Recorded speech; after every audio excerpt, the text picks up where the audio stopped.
দেওবন্দি উলামায়ে কেরামের সাথে সংশ্লিষ্ট যতগুলো রাজনৈতিক সংগঠন রয়েছে তার মধ্যে সর্ববৃহৎ রাজনৈতিক সংগঠন ইসলামী আন্দোলন বাংলাদেশ। কাজেই সেই জায়গা থেকে ইসলামী আন্দোলন বাংলাদেশের দায়িত্ব সবচেয়ে বেশি। আলহামদুলিল্লাহ, আমি সাক্ষী দিচ্ছি লাখো জনতার এই মজমায় আমরা হযরত পীর সাহেব চরমনায় সৈয়দ রেজাউল করিম সাহেব হাফিজাহুল্লাহর মধ্যে সেই উদারতা এবং সেই আন্তরিকতা আমি প্রত্যক্ষ করেছি, আমি সাক্ষী দিচ্ছি। এজন্য আমরা আশাবাদী আগামী দিনে ইনশাআল্লাহ আমাদের ঐক্য প্রতিষ্ঠিত হবে। এই জন্য আমাদের যেই কথা আমরা একমত সেটা হলো, আগে আমাদের উলামায়ে দেওবন্দের নেতৃত্বে যে সকল রাজনৈতিক সংগঠনগুলো পরিচালিত হচ্ছে আমরা আমাদের মধ্যে আমাদের ঐক্যকে আরো সংহত এবং মজবুত করব। ইতিমধ্যে আমির হেফাজত আল্লামা শাহ মুহিবুল্লাহ বাবুনগরী হাফিজাহুল্লাহর পক্ষ থেকেও আমাদেরকে সকল সংগঠনকে এই দাওয়াত দেওয়া হয়েছে।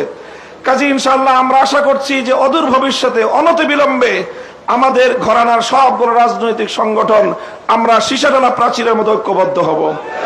এরপরে বাংলাদেশে অপর তিনটি ইসলামী ধারাকেও রাজনীতির ক্ষেত্রে আল্লাহর জমিনে ইসলামী হুকুমত কায়েম করার জন্য তাদেরকেও আমরা তাদের কাছে দাওয়াত নিয়ে যাব ইনশাআল্লাহ। সেটা হলো, একদিকে বাংলাদেশে আরেকটি অঙ্গন রয়েছে আহলে হাদিস সম্প্রদায় হিসাবে বিশাল একটা সম্প্রদায় বাংলাদেশে রয়েছে। আমার যতদূর জানা তারাও এই বিষয়ে বর্তমানে অতীতের যে কোনো সময়ের তুলনায় উদার দৃষ্টিভঙ্গি লালন করছেন।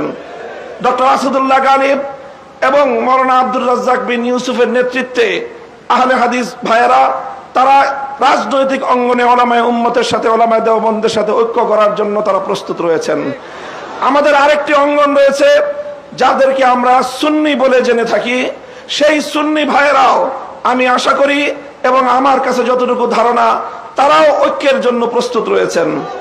তৃতীয় যে আরেকটি গ্রুপ রয়েছে জামায়াতে ইসলামী বাংলাদেশ, যারা দীর্ঘদিন ধরে রাজনৈতিক অঙ্গনে আল্লাহর জমিনে আল্লাহর আইন বাস্তবায়ন করার স্লোগান নিয়ে যারা কাজ করছেন তাদেরকেও আমরা উদাত্ত আহ্বান জানাবো এবং তাদের কাছে আমরা দাওয়াত নিয়ে যাব।